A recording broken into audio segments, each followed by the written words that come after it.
Welcome to AK channel అత్తాకోళ్ళు. ఇప్పుడు నేను చూపించబోయే రెసిపీ చూడండి ఒకసారి. ఇవ్వండి తపాలు పెట్టి అందులో కొంచెం 2 స్పూన్లు ఉంటుంది ఆయిల్ వేసాను. ఇడ్లీ ముద్ద తీసుకొని నేను మరిగాక అలా వేసుకోవాలండి. చూడండి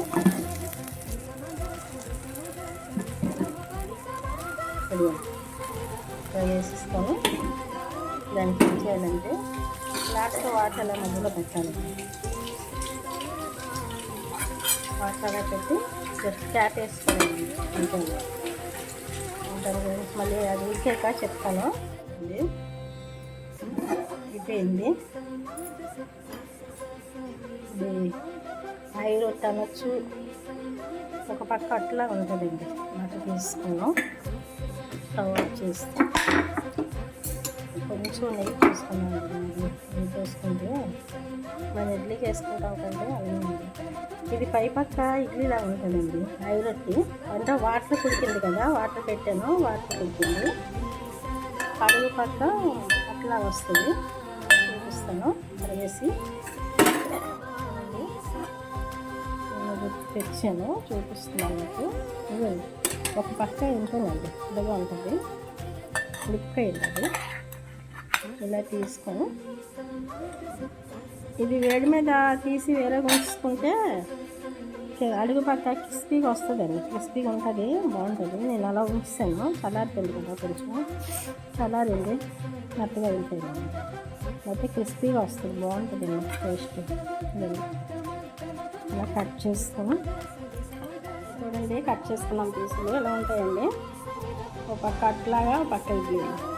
ఇది మన రాజమండ్రి స్పెషల్ అండి ఇది. అవునండి, అక్కడ ఒకసారి నేను చూసా, ఫేమస్ అండి బాగా. స్పెషలే కాదు, అక్కడ అంతా ఫేమస్ అండి ఇది. ఇదిగోండి, ఇది ఏంటంటే బెల్లం తేనండి. ఇది బెల్లం తేనె, ఇది పెట్టాను చూపిస్తున్నాను. ఇది మేము మామూలుగా ఉల్లి చట్నీ చేసుకున్నామండి. ఇది ఏంటంటే తీసుకొని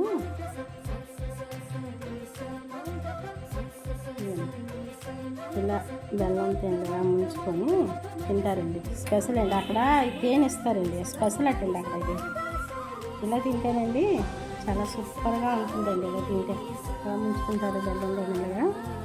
బెల్లం తేనె అండి ఇది. కొంచెం తేనెలా చేసి పెట్టుకొని అక్కడ ఫేమస్ కనుక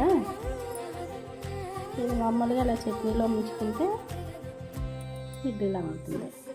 అలా ముంచుకోవచ్చు చట్నీలోని. అది ఇదేంటంటే మనం ఎందుకు చేసుకోవడం అంటే, పిల్లలకి ఇప్పుడు ఇడ్లీతో పంచదార అడుగుతారండి, చట్నీ కారం పంచదార అడుగుతుంటారు. అందుకని మనం ఏం చేయాలంటే ఇది అలవాటు చేయాలండి. బెల్లం అలవాటు చేస్తే వాళ్ళకి ఐరన్ లోపం ఎక్కువ వస్తుంది కదండి ఇప్పుడు. అందుకని ఇప్పటి నుంచి పిల్లలకి అలవాటు చేస్తాం అనుకోండి. పంచదార బదులు ఇది పెడితే వాళ్ళు అలవాటు పడతారండి. దానివల్ల బెల్లంతో చాలామంది బెల్లం ఇష్టపడరు కనుక ఇప్పటి నుంచి అలవాటు చేస్తే చిన్నపిల్లలకి చాలా మంచిదండి ఆరోగ్యానికి. ఐరన్ కూడా బాగా వస్తుంది వాళ్ళకి. ఇది ఇలా ముంచి పెట్టండి, పెడితే వాళ్ళకి అలవాటు అవుతుంది. తీగా ఉంటుంది కనుక తింటారండి. వాళ్ళకి ఐరన్ లోపం కూడా ఉండదు, బెల్లం అలవాటు పడతారు. ఇది ఏంటంటే ఆర్గానిక్ బెల్లం. మనం రోడ్ సైడ్లు ఎంత కేజీ దిమ్మలు వేసి అమ్ముతున్నారండి. ఇప్పుడు బయటకు వెళ్ళేటప్పుడు ఎక్కడైనా ఉంటే తీసుకొని ఉంచుకోవచ్చు, ఏం కాదు, పాడవద్దు బెల్లం. అదండి ఇవాళ నేను చేసే రెసిపీ. రాజమండ్రి వారి స్పెషల్ అండి ఇది, ఫేమస్ కూడా అక్కడ అంతానేది. చాలామంది చాలా ఇష్టంగా తింటారండి ఇది. ఇది ఏంటంటే ఇప్పుడు బెల్లం తేనెలో ముంచుకోవడంలోనే బెల్లం గారిలాగా కూడా టేస్ట్ ఉందండి. మీరు ట్రై చేయండి, టేస్ట్ చేయండి. మా వీడియోకి ఒక లైక్ చేయండి. మరో కొత్త వీడియో కోసం మా ఛానల్ ఫాలో అవ్వండి.